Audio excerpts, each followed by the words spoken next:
सभी को राम राम, नमस्कार। मैं हूं पीके अग्रवाल। आप देख रहे हैं ट्रुथ प्लस। साथियों, आज बात करेंगे भारत के उद्योगपतियों का जो विश्व में काम कर रहे हैं, उनका विरोध भारत में क्यों हो रहा है, ये विरोधाभास क्यों है। अब आपको उदाहरण देता हूं मैं अडानी का। आप जानते हैं, जब एक खबर आती है कि अडानी को केन्या में दिया गया टेंडर रद्द हो जाता है, तो भारत के लेफ्ट लिबरल सेकुलर इकोसिस्टम, जो अपने को समाजवाद से भी जोड़ते हैं, जिन्हें मैं डीप स्टेट भी कहता हूँ, वो खुश हो जाते हैं, जैसे अडानी की बर्बादी का जश्न मना रहे हो। ऐसे ही अगर हम्बनटोटा श्रीलंका में अडानी के विरुद्ध कोई खबर आती है कि अडानी का टेंडर रद्द हो गया है, काम वापस ले लिया गया, चाहे वो खबर झूठी ही क्यों ना हो, तब भी ये खुश हो जाते हैं। अब इन्हें क्या मिलता है, ये समझ से परे है। अभी एक खबर ये भी आई थी, आपने देखा होगा, अमेरिका में अडानी के विरुद्ध शायद कोई एफआईआर हुई थी रिश्वत कांड के मामले में, तब भी ये खुश हो गए थे। अब जैसे एक खबर आई थी कि भारत में अडानी ने रिश्वत की पेशकश की। अब रिश्वत की पेशकश की तो किसी आदमी को पेशकश की होगी ना, और चाहे वो अधिकारी है, नेता है, कुछ है। उस पर अमेरिका में एफआईआर दर्ज हो गई। किसी ने पूछा, भाई भारत में रिश्वत की पेशकश की गई तो अमेरिका को किसने बताया, और जिसे पेशकश की गई वो कहाँ है? ऐसा कुछ नहीं हुआ, लेकिन इकोसिस्टम खुश हो गया। उसे अडानी के खिलाफ मसाला चाहिए था।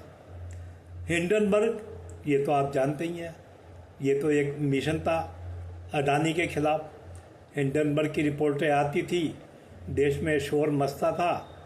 कभी जेपीसी की मांग उठाई जाती थी, कभी सीपीसी पर सवाल उठाए जाते थे। हुआ तो कुछ नहीं, हिंडनबर्ग ही ख़त्म हो गया। अब कोई नहीं बोलता। अब ना हिंडनबर्ग के बारे में कोई बोलता है, ना हिंडनबर्ग ख़त्म हुआ, कैसी रिपोर्ट थी, कोई बात ही नहीं करता। मैं आपको कुछ उदाहरण दूंगा।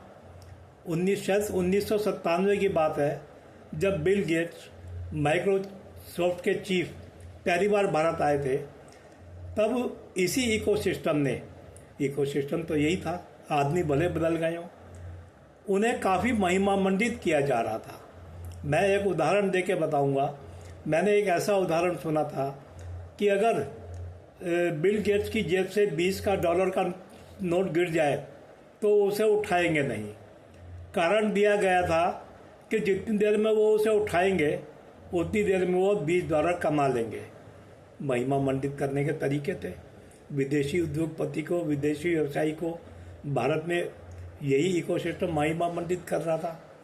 किसी ने इनसे ऐसा नहीं पूछा, अगर बिल गेट्स अपना $20 का नोट उठा लेंगे तो क्या जो वो कमा रहे हैं वो कमाना बंद हो जाएगा?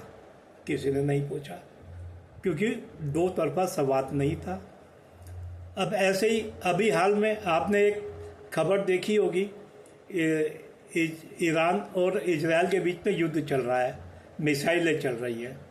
एक खबर आई कि ईरान ने हाइफा बंदरगाह पर मिसाइल, हाइफा उनका एक शहर है और उनकी आर्थिक राजधानी है इजराइल की, वहाँ पर एक मिसाइल डाली, और उसके बाद ये इकोसिस्टम फिर खुश हो गया।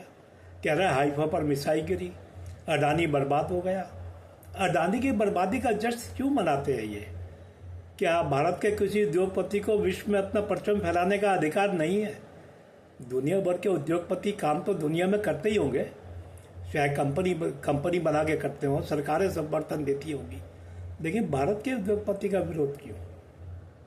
अब ये लोग लगभग, अगर हम देखें तो वाजपेयी जी और मोदी जी की सरकार को हटा दें, लगभग 60-61 साल सत्ता में रहे हैं, जिसमें लगभग 50-55 साल से ज़्यादा, 55 साल एक ही पार्टी सत्ता में रही है। ये तो कोई भारत में वैश्विक उद्यमी पैदा नहीं कर पाए, ये तो इनके जाने के बाद ही हुआ। अब ये समाजवाद वाले लोग हैं, ये शायद इस चीज़ को नहीं मानते, लेकिन बात वहीं घूम के आती है। भारत का उद्योगपति अगर विश्व में काम कर रहा है तो उसका विरोध क्यों? भारत में तो आप विरोध की कर रहे हैं।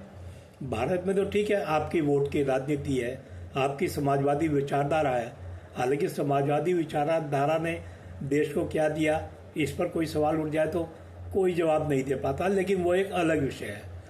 तो सवाल ये है, आप तो कोई उद्योगपति पैदा नहीं कर पाए, अंतर्राष्ट्रीय स्तर का अब पैदा हो रहा है, उससे भी आपको तकलीफ हो रही है, और यही इकोसिस्टम बिल गेट्स को महिमामंडित करता है।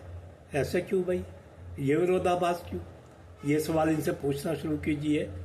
देखिए, देश का उद्योगपति दुनिया में काम कर रहा है, तो ये अच्छी बात है या गलत बात है, आप तय कीजिए। मैं तो इसे अच्छी बात मानता हूँ।